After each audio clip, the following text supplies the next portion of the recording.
Hey, welcome back to Tuning Fork. It's a podcast about music and the Pitchfork Media Hype Machine. I'm David. My name is Matt. We've got a special guest today. It's Zoe. Hi, Zoe. Hey, what's up, y'all? How's it going? It's going great. We've known each other for a long time.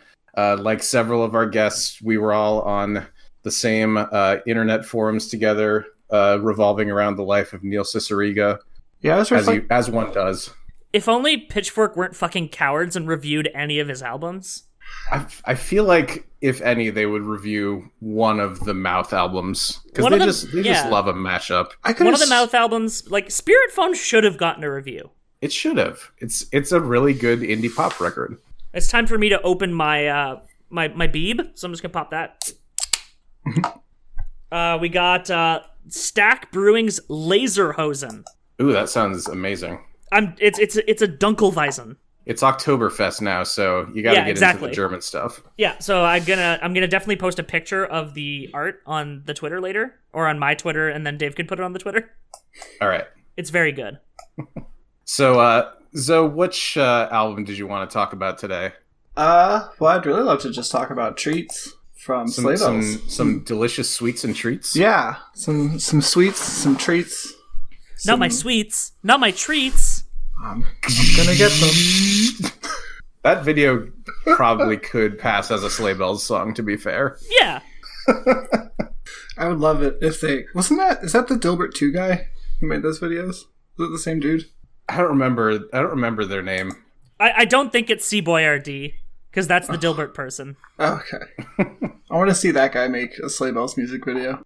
There was a brief period of time where people were choosing like really interesting people to make their music videos, and I think it's almost fallen out of vogue. And by interesting people, I mean just everyone got Eric Wareheim to make their videos. Yeah, I was gonna say, did you mean just Eric? Because wasn't there's like that 3-year period where he did the like Electric Feel video. He did some health video. He did the house video. Yeah. He also did Pond de Flore by Major Lazer, which is the one that's just all daggering. Yeah. God. He did We Are Water by Health. Yeah, that's what I was thinking of. Yeah. I think I was thinking of Myth by Beach House. That was the one with Leland Palmer in it. Oh, yeah. He did some tobacco music video, too. He's just everywhere. How wasn't Beach House one of the bands on Twin Peaks: The Return? I don't know. That's a perfect fit. I mean, I guess they had Chromatics and they're filling like the same audio niche. Yeah. But come on. Beach House is right there. Right. Yeah. So Sleigh Bells, they started in 2008. Derek Miller, I think, moved to New York, and he was playing around with some guitar stuff and experimenting with the sound, and he was apparently super obsessed with the idea of having a female vocalist, which I guess makes sense, but also that wording didn't make me super comfortable. No. Yeah. I think it's like the Caro Caro Bonito was like the same thing. They're just like, we really just need a nice girly vocal for this. And I'm like, I see it works for you, and I appreciate the music you make, but the way you're approaching this makes me uncomfortable. Right. I feel like for me, a lot of it was like after hearing everything that went down with Crystal Castles, it was just like, okay, but what's going to happen with every other indie duo? Yeah. Oh, yeah. Crystal Castles was extremely another contemporary that I felt like was kind of in the same niche as Sleigh Bells was. Yeah. There's at least 2 Crystal Castles songs on this album. Yeah. Like, just straight up. Yeah, it was really nice of them to give it over to him for a bit. Let them borrow the sound. Yeah. I'd be okay with them just taking everything from Crystal Castles at this point. Alice seems cool, but, Yeah. Fuck the other one. Yeah, he's the one who's in the band still, so. Right. I'm genuinely surprised that he's still trying to keep it going. Yeah, it's a little bit like it's kind of like how Dave Longstreth is still trying to keep Dirty Projectors going. Yeah, despite everyone I wonder why all the female vocalists kept leaving your fucking band, dude. The world may never know. The world may never know. So this album yielded an 8.7 and Best New Music from Treats upon its release in May of 2010. Yeah, and they were like super hyped for it because the band had been dropping like some really kind of groundbreaking singles for the few months before the album dropped. Yeah, I think it had been like the Crown on the Ground review. That was from October. October 2009. Yep. And I believe it ended up making their top tracks of 2009 as well. Yeah, it was best new track, and back when they had they that. they were extremely like, holy shit, this is so noisy and loud, which just proves the idea that Pitchfork has tiny baby ears to me. Right. I mean, at least the Mark Richardson, who wrote the review, like managed to name some other people who are loud. Yeah, he does. I'm reading this now.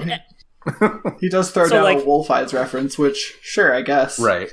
Yeah, and also Boredoms, and also Andrew WK as like the loudest. Those are some good picks. I wouldn't really compare them to Sleigh Bells in any way, other than the fact that they all make rectangles. Yeah, they're rectangle smiths. Mm-hmm. I mean, I like a good rectangle. I do too. Sometimes it's nice. Just give me a square wave. That's the song. Yeah. So the review was Mark Richardson, as I said. It's like a pretty boilerplate review. He seems really excited about pretty much everything on the album. Never really comes with anything even approaching criticism. Not really, no. Like he says that they managed to extend their formula across 11 tracks without it wearing thin. I mean, the tracks that there are a few tracks where they kind of move from the formula, and I feel like those don't work, but we'll get to those when we get to them. But like they talk about like the fact that it's very sample heavy, although this is one band where like the samples aren't as readily identified by the internet other than the really obvious one. Yeah, it was so I have no fucking idea what some of them are. They might just be like their own synths, but I don't know how much Derek Miller uses arpeggiators, so... Yeah, that's the part that was confusing to me. I feel like I didn't realize how much of this was sampled, because it's so just like, I guess, produced or affected with that signature sound or whatever you want to call it. But it just never felt like, it always felt like I just assumed he was, making all of it. Yeah, exactly. Like the one thing that became that seemed like the obvious sample was the obvious sample, but even then, like I listened to the sample today and listened to the track, and it's like they modulate the hell out of it. Oh yeah, they're not just using a straight sample. No way. There's a lot of like, and there's like a lot of stuff that's added into it as well. Like really, the claps. There's some like there's like a melody in the back. It sounds like when we get to it, I'll probably talk more about it. I've just been listening to it a lot. I do like the visceral thrill of treats may not last forever, but neither does life. Right now, this feels like living it. And I'm like, okay, take it down a notch there, Mark. Right. Yeah, but at least that was the last line of the review. Yeah, I mean, it seems like kind of a prescient line, because like Sleigh Bells are considered a band of diminishing returns by many. Yeah, they came out the gate really, really strong. Zoe, I know you have a soft spot for the next album. That next album is just so good. I don't know. I feel like it never got it never caught on for me. I really liked the song Comeback Kid, but the rest of the album didn't really hold as strong for me. I feel like people start to appreciate Reign of Terror more now that bands like Sheer Mag are starting to blow up, because like, I don't know, I feel like when that second album came out, everyone was so much expecting like kind of more in the style of Treats, where it felt like they were more just kind of keeping it loud but moving into a different realm. Like a poppier realm, because like Comeback Kid is a lot more like sugary than most of the stuff on Treats. And it seems like every like noisy pop band eventually went for higher production values while keeping kind of the same songwriting intact. Mm-hmm. The Landlord Nathan Williams did that, and No Age did that, and It was just a thing that I feel like kind of had to happen for the world to move forward. Yeah. And I know that a lot of people are claiming Sleigh Bells as influence in like more recent music. So I feel like it's just like the waves just coming back on them now.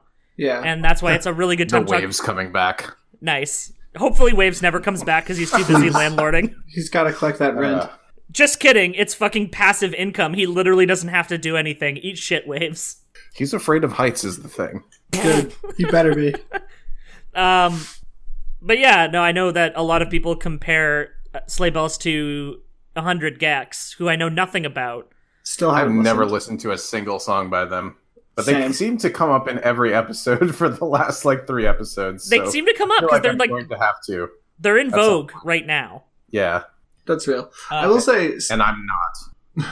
I feel like I've also heard it a lot. I don't know. I'm not going to claim this to be true, but every time I listen to Black Dresses, I also feel like those are people who maybe listened to Sleigh Bells and thought it was good. Yeah. Sure. I mean, if I was making music, I'd probably try to make something that sounds a little like Sleigh Bells at least. Yeah. Because I like sounds that are loud, and I like breathy girl pop vocals. So it's either I'd be making Sleigh Bells or I'd be making PC music. Oh my god. Yeah, Carly Rae Jepsen join a PC music band challenge. Seriously, That'd she be tight. needs to. Just get Sophie doing the production work. She did a song with Danielle Harle, and it slapped. So there you go. Which song? That's the ultimate Matt Tuning Fork band. It really is. So should we start getting into these tracks? Yeah. Yeah. The overarching like aesthetic of the album seems very like middle school to high school based. Oh yeah, like, for sure. Oh, absolutely. We're looking at the album art right now, as well as like the inserts, and all the lyrics are written in like the handwriting of a 7th grader with like hearts over the eyes. Hearts and stars over the eyes and stuff like that. It's really good. Like colored pencil drawings inside of like a marble notebook type. Yeah, it's really good. It's such a good aesthetic to go for. The disc labels, one side is Alexis Krauss at like 2 years old, and the other side is Derek Miller at about the same age. They're just little babies. I can't say I have the vinyl on this one, so no, me neither. Now that I'm looking at it though, I kind of want it. Yeah, right. It probably sound good. I was actually realizing I have like a few Sleigh Bells things, but I don't actually own any of their records at this point. Dang. Sad. I do love that the track list was like covered in like Lisa Frank stickers. Yeah, it's real good. The first track's called "Tell 'Em." Tell 'em. Tell 'em.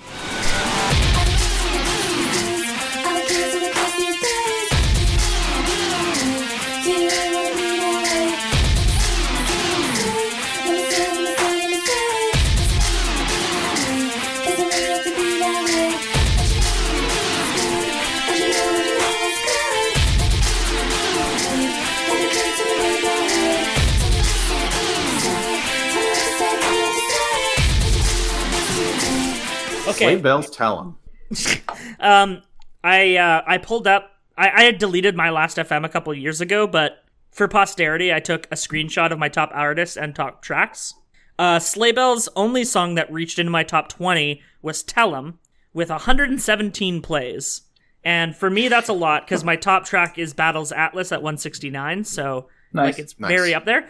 And when Treats was released as a single, back when like they would actually just put out an MP3 that you could download instead of just putting it on Spotify or some dumb shit like that.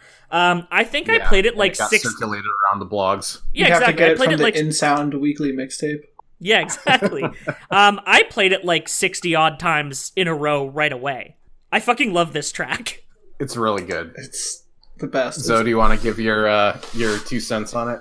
Yeah, I love it. It's one of my favorite intros, I think, to most albums. I've been really appreciating songs that just, like, come in fighting.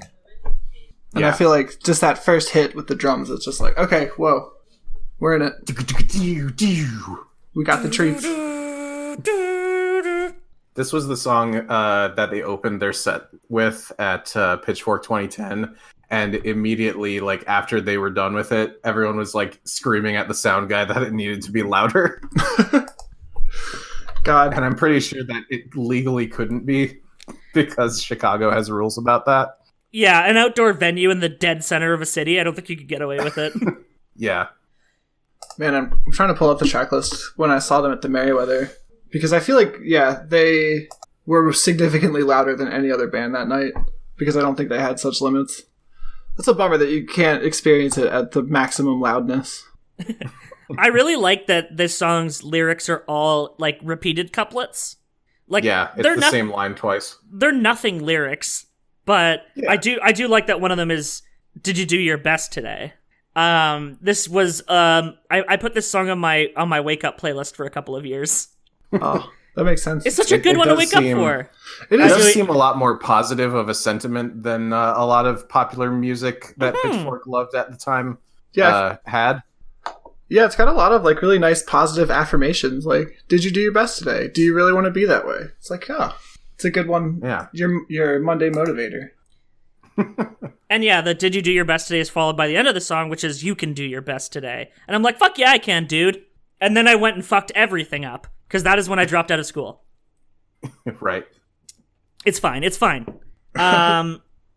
thinking cocaine, champagne, cocaine, champagne, cocaine, champagne. I'll be real, I did not know what those words were until I looked at them just now.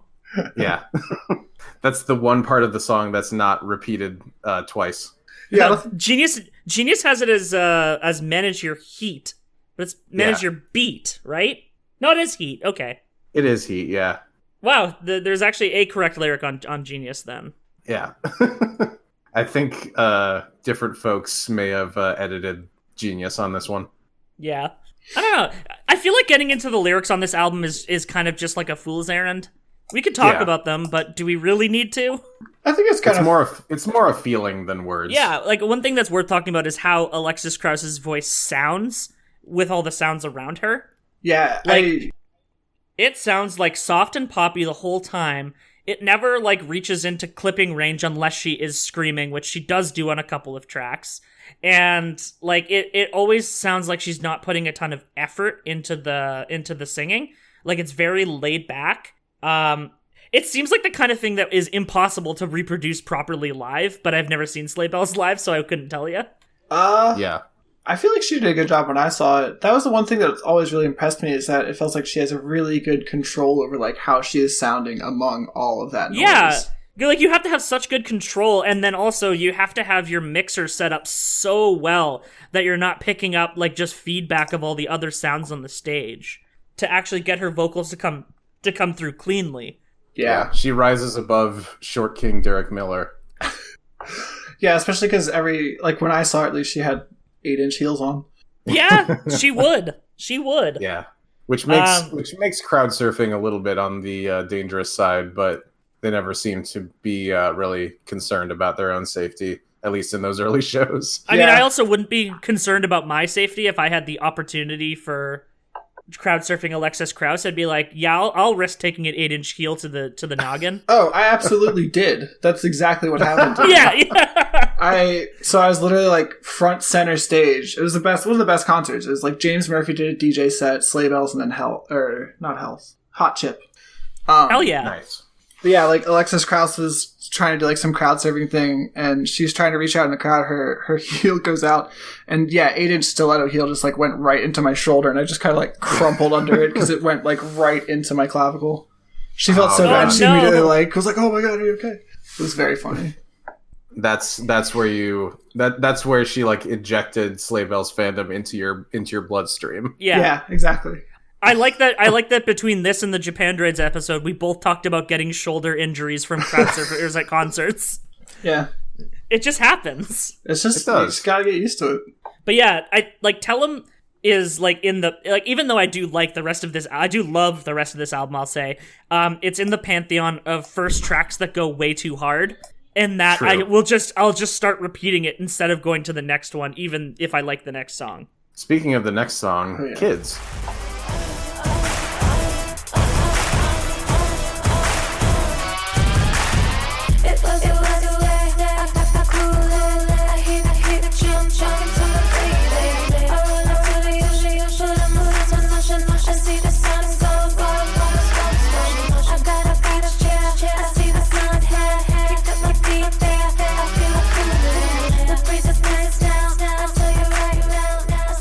Bold of them to name this song Kids when MGMT Kids was popular.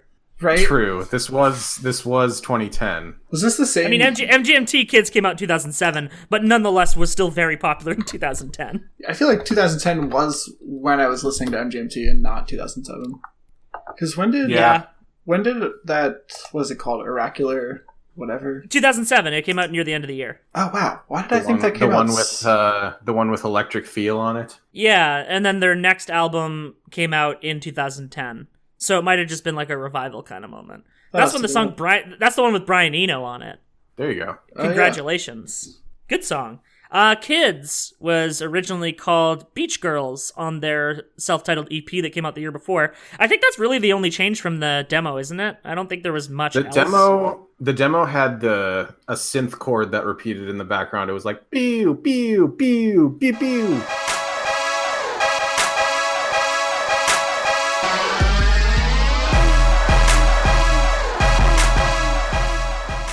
Is that not on here? I thought it was just mixed way the hell down. Yeah, I think it's just way lower. Yeah, it was like the main thing in the demo. Because that's like that's the same rhythm that the O's and the drums are going to. So I imagine it's just there but quieter. Yeah. And yeah, I'm looking at the lyrics and you sure can't hear these. Because her vocals have like the chunkiest, wettest reverb on them of all time. Like, folks, wet albums are back, and we're here with Sleigh Bells. And it was a Wednesday. I think you hear it like 6 times layered on top of itself. Yeah, you do. And there's also it was a Wednesday. I got the Kool-Aid. I hear the kick drum talking to my baby. Yeah, I want to feel the ocean, put on suntan lotion, hear the sun glow. I would like to imagine that instead of putting reverb on her vocals, she just sings it like that. She has 4 different voices that she can activate at any given time. Yeah, of course. Like just doing it, just multi-voicing it. And then the bridges are all just recordings of young girls talking. Do I need a vacation? Did I forget my sunglasses? Nope. Got them. Got them. Yeah. That's like la la la. One of the biggest earworms is that nope, got them. For me. Yeah, it's very good. It'll be 3 a.m. and that just pops into my head. Anyone else ready to go to the beach with their girls? Yeah, it's still hot girl summer, I guess. Whenever kids is playing. We got them the 4 walls and Adobe slats, and now we're just gonna bring them to the beach. We're gonna get sunglasses and Kool-Aid for our girls. Yeah, well, they really do. They pull out the Kool-Aid line a lot. Yeah. Every like section of this song has its own little drawing next to it on the liner notes, and it's very cute. Yeah, watch out for sea glass, watch out for jellyfish, little jellyfish drawing. I like there's a little boom box next to radio.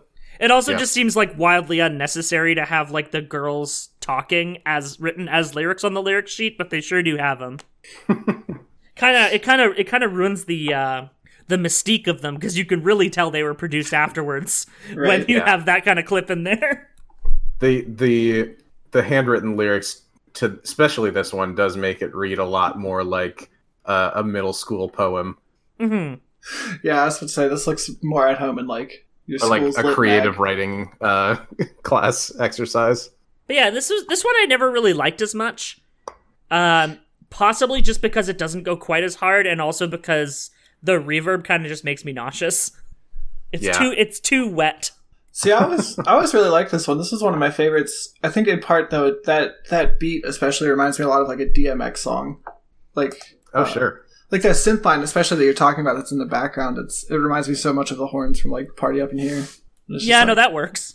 It looks like they did have a saxophone, trombone, and trumpet on this song. Where? Where? Where are those? I'm guessing they're just buried in the mix. Like, it's probably just for the bum bum bum. I can understand there being a horn in there. Yeah, it's a lot of noise. It just sounds like they're using the orchestra hit. Oh yeah, that's just about to say. I wonder if they were trying to make one of those like little stabs. Like if you're gonna fucking brick wall your production that much, you might as well just use the orchestra hit button instead of hiring someone to play an instrument. Like I'm looking at the credits. That's like hiring Joanna Newsom for your Nervous Cop record.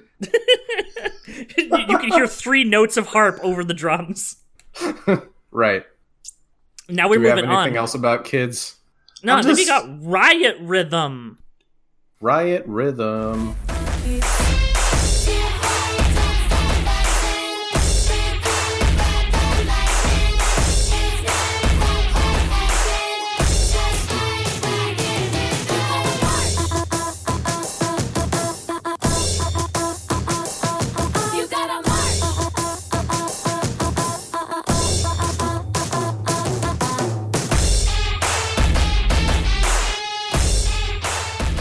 You got a mark.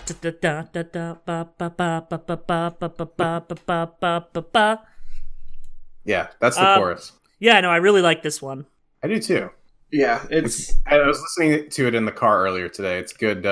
It's good driving music. I think the bridge is probably one of my favorite parts of the album, just because of the way the vocals are mixed, because they have the combination between the soft voice Alexis Crouch and also the cheerleader chant Alexis Krauss. So for the Dear Heart, Don't Stop Fighting, Rhythm, Ride the Lightning, it's not hell or heaven, just like Riot Rhythm. Doesn't mean anything, but it's provocative. It gets the me going. It's like, it's just pure pep rally, but in like the best way.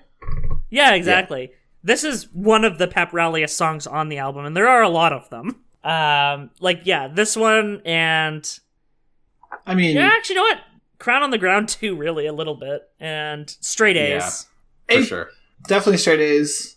AB Machine would 100% be one of those, like, yeah, playing as you're walking into the gymnasium type songs. There was a line in the Pitchfork review that stood out to me, not necessarily having to do with this song, but just kind of in general, about how they like were immediately a buzz band because they lived in New York. They played hip shows for important people, and from the beginning, the online chatter has been almost as deafening as the guitar tones. Like people latched onto this shit right away because it was like cool and new, and they wanted to get in on it. Yeah. If only they'd stayed. Not to say that clout chasers don't still exist, but it seemed like the Pitchfork media hype era was particularly bad for just like everyone. Things didn't necessarily get boosted because people liked them, but because they thought people would like them. Yeah. Like it almost it's people wanted to be ahead of the culture more than they wanted to enjoy anything. Yeah, they were trying to be responsible for a trend. Yeah, which is why you'd often get things that have like either really good pre-release press and then bad album review, or like first good album review and then lackluster follow-up reviews, because they're expecting, I don't know what they're expecting. They're expecting something of either the exact same or they're expecting something different, because like lackluster sophomore reviews would be one of those two categories, right? Yeah. It would be like they did the same thing again or they didn't do the same thing again. Yeah, you have to hit that Pitchfork sweet spot of just different enough without being completely different. Yeah, or you could just be the National. You could keep putting out the same album, but it's fucking good, so it's fine. Infinity guitars. Whoa. Let's talk about Infinity guitars, actually.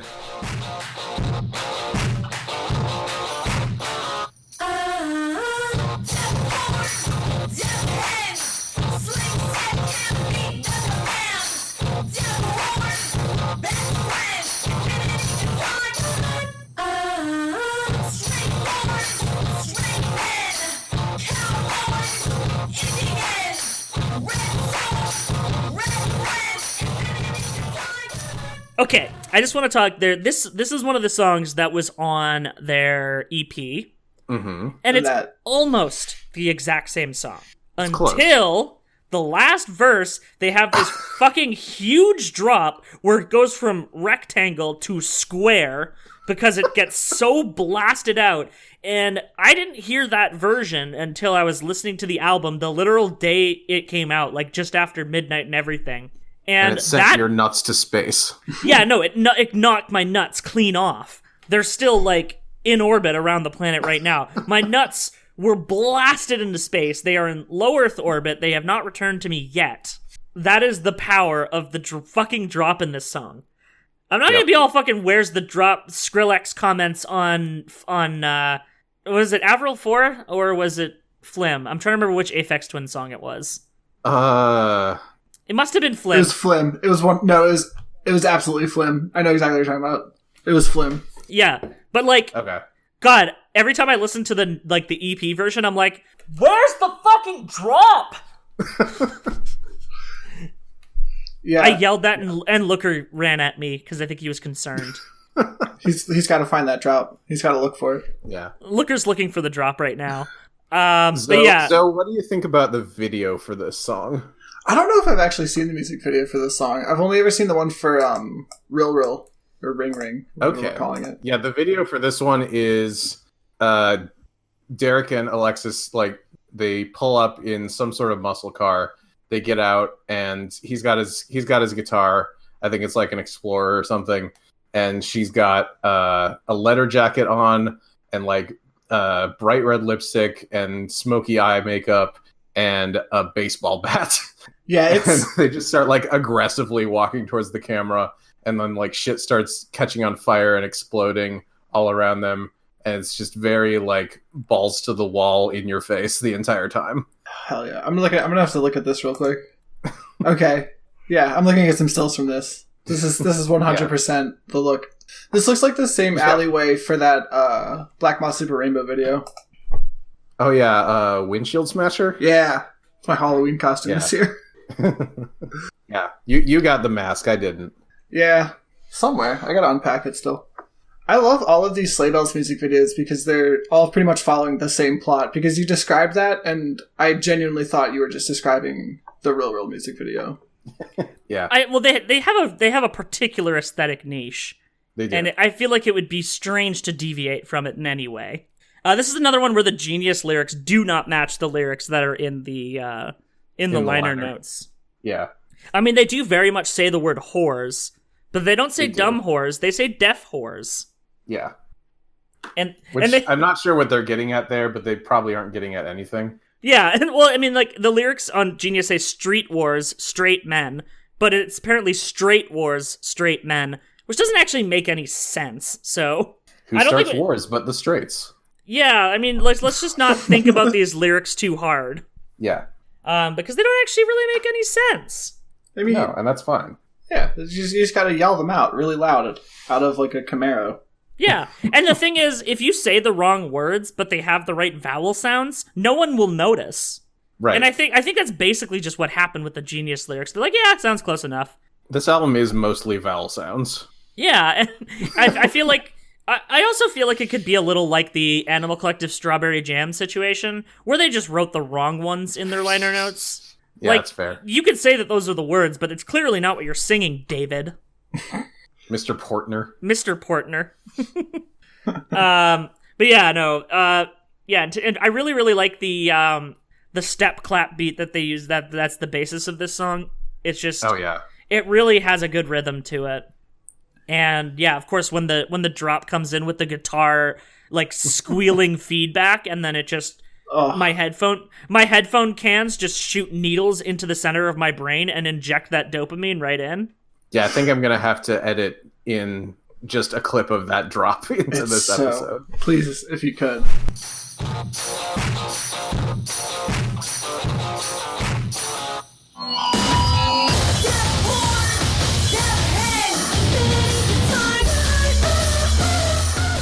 So just be careful. And if you could get some Foley of my nuts being sheared from my body and being flung into space, you know, just try to slap a couple of steaks and you'll get a good effect.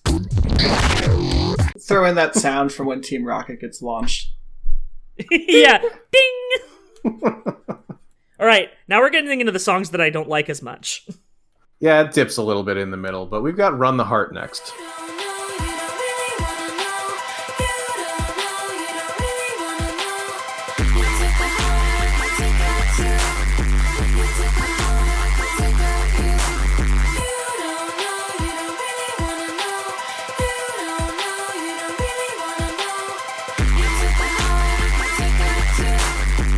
Take a heart, I can take out you. I feel like Run the Heart was still strong. Yeah. I didn't like it for ages. I do like it a lot more now, just because the part right before the chorus, you take a heart, I can take out two. You take a heart, I can take out you. And then they have like this like a kind of like a pounding beat in the background of it, and then the chugging guitar comes in, and I'm like, okay, that fucking rules. It does. Right. Also, that just sounds like a perfect like teenager taunt. Yeah. This is a very taunting song. Yeah, it feels very mean. I really wish that I could know like what the split up of who was writing which songs or who's responsible for which lyrics, because this one, I think, knowing that like Reign of Terror was more Alexis contributing to the lyrics, I wonder if this is like a song that she got to take over on, because this feels very like thematically different from a lot of the other songs. You know what? I would never consider the fact that Derek Miller wrote any of these lyrics, but I guess that he might have, huh? I'm pretty sure I He's in the remember band. that, like, he wrote, like, most of the first album by himself, like, lyrics and all. Okay. Maybe I'm wrong. It has a really like playground taunt, playground rhyme type of vibe to it. Yeah, and I always think that's the best stuff on this album is anything that fits that mold. Yeah. But I just, after Infinity Guitars, it always felt like a weaker song, but I guess it's kind of just to bring you down after that one. Because It's like, got a sample that sounds like My Girls. it does have a sample that sounds like My Girls. Or maybe it's Frankie Knuckles, and My Girls didn't sample it, but this one did. Who knows? Who sampled definitely doesn't. Who sampled doesn't fucking know anything. But it's like, this song, it has the chugging guitars, it has like a pounding bass rhythm. It never quite gets as loud, but I think that's actually really to its benefit, as a kind of cool off. I agree, because I feel like especially those first four are just, like, all pretty hard and pounding. Like, it's good to have something where you get to take a breath. And it uses a nice rhythm guitar, which is always fun. Just to have some chugs in there. Get the metal heads on it. Jugga jigga wugga. Dentist. Jugga jigga wugga. Deli style. Jugga jigga wugga. Welcome to the stick, everybody. They're called Brain Krieg. They got last place. Brain Krieg and Tarantula, I feel like, would really be fans of Sleigh Bells. Absolutely. Oh yeah, absolutely. And Limousine, let's be real. Well, Sleigh Bells would probably have been fans of Limousine. Sleigh Bells might as well just be She Likes Cloth. Yeah, Sloshy and She Likes Cloth shared a bill or two with Sleigh Bells, I think. If you said that to someone, I'm sure someone would say it in affirmative. They're just like, yeah, that sounds about right. That sounds like 2010 Pitchfork era. Right, like, I saw him at Riot Fest. Oh, I see a cat claw coming underneath the door. Uh-oh. I bet it's Toph. Let him Is Toph one in? Does Toph want to hang out? Does Toph want to talk about Running the Heart? I think she wants to talk about Rachel.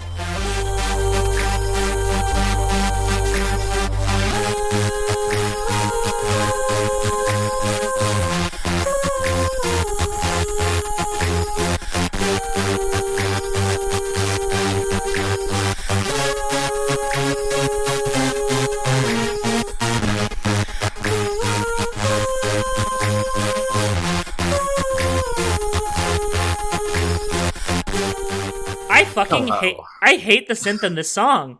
My name's Rachel. Rachel, please don't go to the beach. Don't go. Please stay here with me. Sadly. Don't just stay here. Stay here with me, sadly. Yeah, I'm not really sure what the idea behind this song was in the context of the rest of the album. Like, taken by itself, it's fine, but it doesn't seem like it really fits.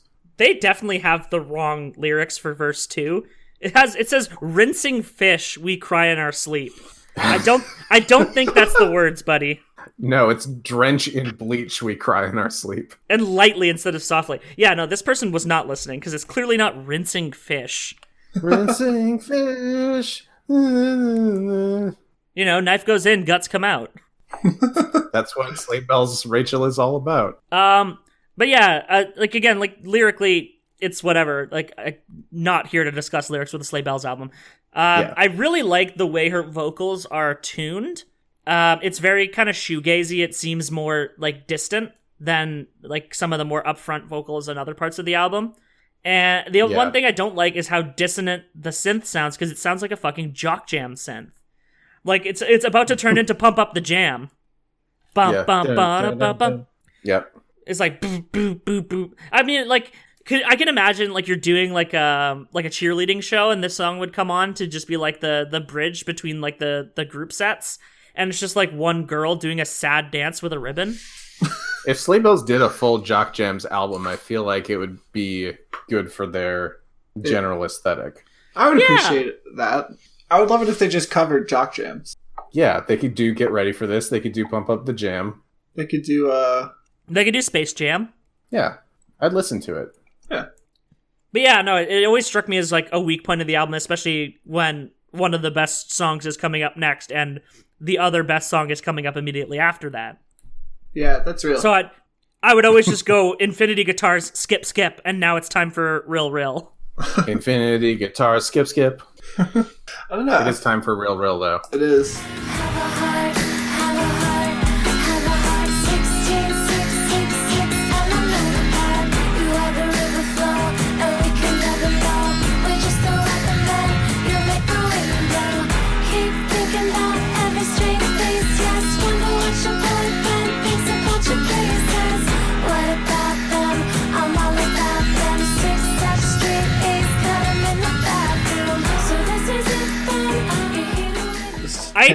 Can you get Why to did that? they have to?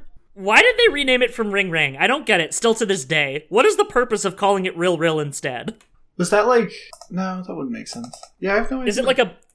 I don't know if it's like a slang thing. That's what I was thinking, but like, why? I know nothing about New York City culture, so because it does. I mean, how New York is this album? This album never felt New York to me.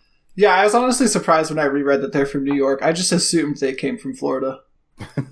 Like, I mean, I don't know anything about the states. I assume they're from like California or something.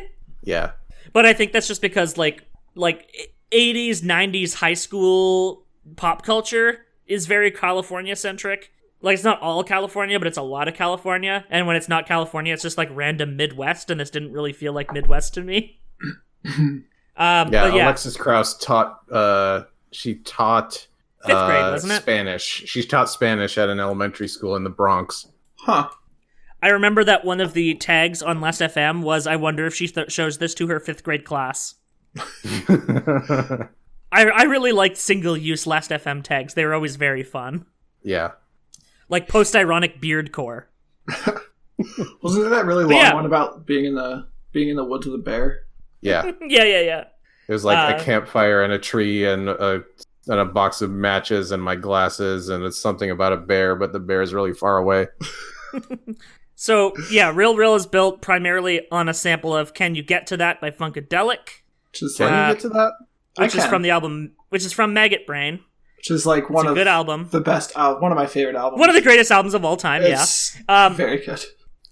And I did find it, like, when this album had just come out, someone I followed on Twitter, I cannot remember for the life of me who said it, but it was like, it's funny how the only song I liked on the Sleigh Bells album was the whitest lyrics possible put over a Funkadelic song. Which, like, if you really think about that dissonance, it sure is. Yeah. This is one of the only songs on the album where I feel like the lyrics are a little bit evocative, because there are lyrics here. It's not just, a couple of things that are repeated. Yeah, and like it really just this does seem like something like a 14 to 16-year-old girl would write. And I don't mean that in like a disparaging way. It's just like it's very stream of consciousness.